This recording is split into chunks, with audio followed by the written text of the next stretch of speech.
We begin by telling you that the Minister of Works, David Umahi, has criticized former Kano State Governor and presidential candidate of the New Nigeria People's Party, Rabiu Musa Kwankwaso, for alleging that President Bola Tinubu's administration is neglecting the North in its infrastructure development. Umahi described Kwankwaso's claims as absolutely false, misleading and self-serving. He said the remarks were aimed at deceiving Northerners and stirring unnecessary regional sentiments. Kwankwaso had earlier accused President Tinubu of concentrating federal road projects in the South while allegedly sidelining the North, especially the Northwest region. The comments sparked reactions from the presidency, which dismissed it as divisive and inaccurate. To help us make sense of this development, we're joined by an ex-Kano lawmaker, an aspirant, and of course a public affairs analyst, Adnan Adam. Thank you so much, Adnan, for joining us on the news. We can't hear you yet. Can you please unmute? Can you come again? Yes, we can hear you now. So let's get into it. Does the North feel neglected and marginalized under the President Tinubu administration? What I can say is that I cannot say that the North is marginalized, but I can say that the President is not doing enough for the northern part of the country in terms of infrastructural and economic development. And this is happening, we cannot call it political, because of their lackadaisical attitude, because of the laziness of our representatives at both federal government, at both the National Assembly, and our state governors. That is why I'm not blaming the president enough on what is happening in terms of marginalization. So what is happening today in the North is something that the people of the northern part of the country can work for themselves to fight this marginalization, if truly there is the marginalization in place. But what is happening, the recent statement by some politicians that there is marginalization of the North, I believe they are just doing it to score some cheap political gain. Because you know, one of the person that has the largest cult followership in northern Nigeria is President Buhari, and today President Buhari is no more. So some people are using everything possible to hide under the umbrella of President Buhari to score that cheap political gain. I believe that the president, even if he is marginalizing the North, it is happening because of the lackadaisical attitude of our people. So it's not his fault. I don't see any fault in him for marginalizing the North. I think we have the numbers, we have everything to, you know, do the needful. We'll come to that in a bit, Adnan. But then, you know, northern groups, including the Arawa Consultative Forum, supported Kwankwaso's allegations. There are other, you know, groups who have come out to say that what Rabiu Kwankwaso has stated is actually true in terms of infrastructural development that is lagging in the region. So does this not stem from some sort of a growing concern that President Tinubu is biased in federal appointments as his projects? You see, what's happening is that some people are only seeing appointment as a thing of whether they are marginalized or they are not marginalized. When they are not being appointed into government or, you know, into political offices, then they will start shouting of marginalization because they have not been, you know, their interest has not been, you know, served. But what I believe is that I think we have governors, we have representatives, we have ministers, and even in the appointment of ministers, the president cannot just come out and appoint ministers just like that, because he has to follow what we call, you know, federal character. Each state of the federation, as provided in the Constitution of the Federal Republic of Nigeria, is entitled to a minister in the Federal Executive Council. So I don't believe in that. You see, the North should stop crying of anything like marginalization. You see, we have governors. We have governors that can build enough infrastructure for us. We have governors that can build enough universities for us. We have governors that can boost our economic development. It's not everything that we are going to, you know, blame the federal government on. It's not everything. So I don't believe in it. I think, complaining or something like that is not going to, take us out of our present predicament in northern Nigeria. It is something that we have to come out and argue. The statement by Kwankwaso, the statement by Arewa Consultative Forum, I am just seeing it as more, political. I think when these people are carried along, they will not be saying it. Let me give you a very good example. A former spokesperson of the Northern Elders Forum was appointed by President Bola Tinubu as his special advisor on political matters. He has not been saying anything. He has not been advising the president on what is supposed to be done for the northern Nigeria. But he has been all the way, shouting. Now, after he resigned from the appointment, now he is coming back to tell the people that the north is being marginalized. I think let our governors do the needful. Let our governors fund the educational sector. Let our governors attract investors to northern Nigeria. Let our governors fight the out-of-school children by providing alternatives for them. That is the needful. We should be thinking of solution, how we can bring solution to northern Nigeria, how we can bring solution to our people. It's not about thinking of we are being marginalized. Tinubu is not what we do.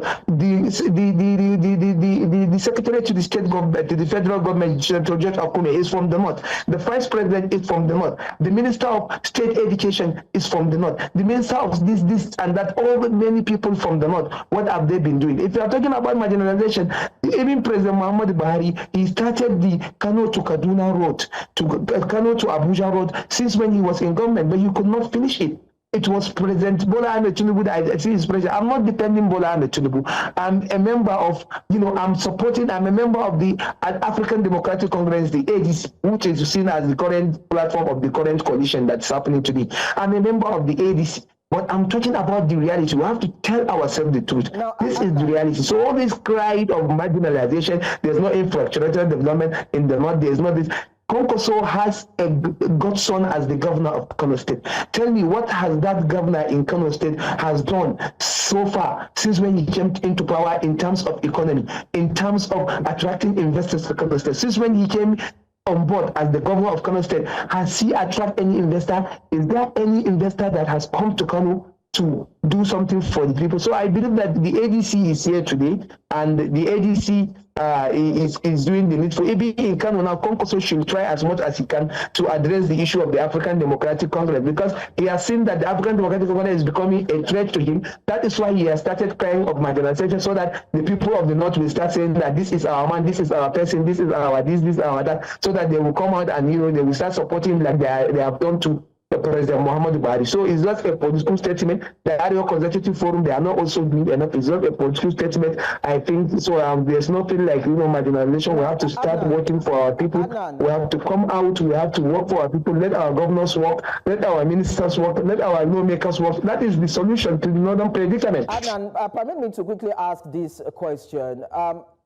The North has a large population. Are the people actually holding the political elites in this region accountable?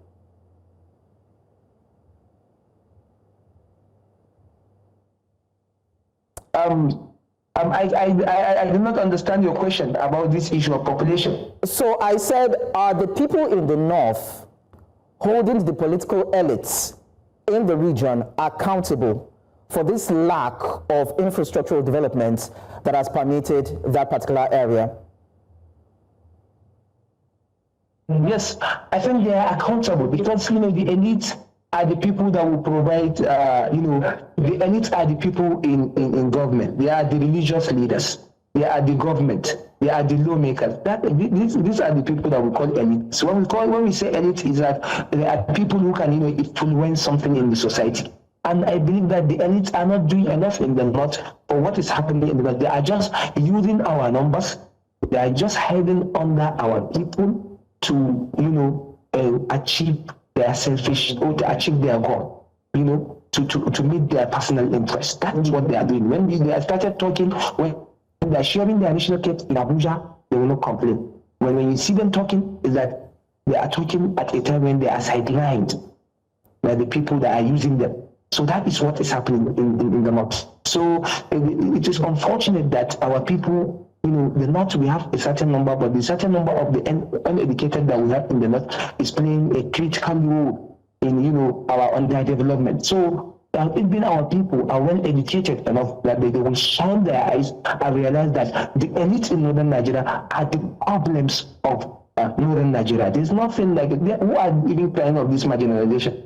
They are the elites. Kwankwaso himself is an elite. That's why he's kind of the marginalization. But I think it was the same person that was, called, or that was being speculated that he's going to be appointed, the running mate to President Bola and Tinubu is going to be appointed a minister at the beginning of the Bola Tinubu's administration. So you can't believe in this. This is what we are telling you, that the elites are just using the numbers of our people to achieve their personal interest. They are not after protecting the interest and integrity of Nigeria. They are not after protecting the interest of providing infrastructure, basic amenities for the people of northern Nigeria. Okay, so Adnan, before I let you go, true or not, is it possible that such sentiments like these for individuals or groups, or let's even say for someone like Kwankwaso in the north, could influence elections in 2027 against the sitting president?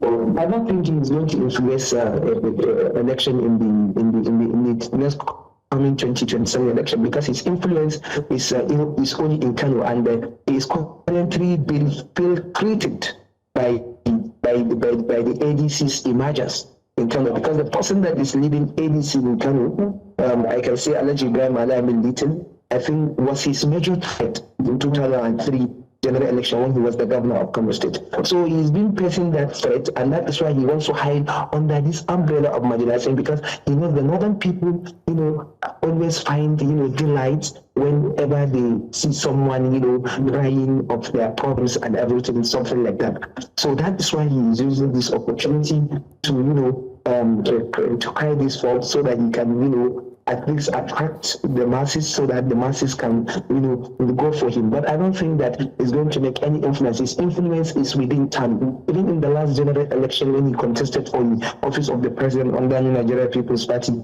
he contested. He only won Kano. That's the only state that he won. He only secured 1.4 million votes at the time when Atiku Abubakar was securing 6 million plus votes. At the time when Peter Obi was securing 6 million plus votes. At the time when Tinubu secured 8 million votes, and someone has secured just 1 million votes. So tell me what influence. Even President Buhari, before he came into power during the CPC days, he was able to secure 12 million votes, 12 million alone.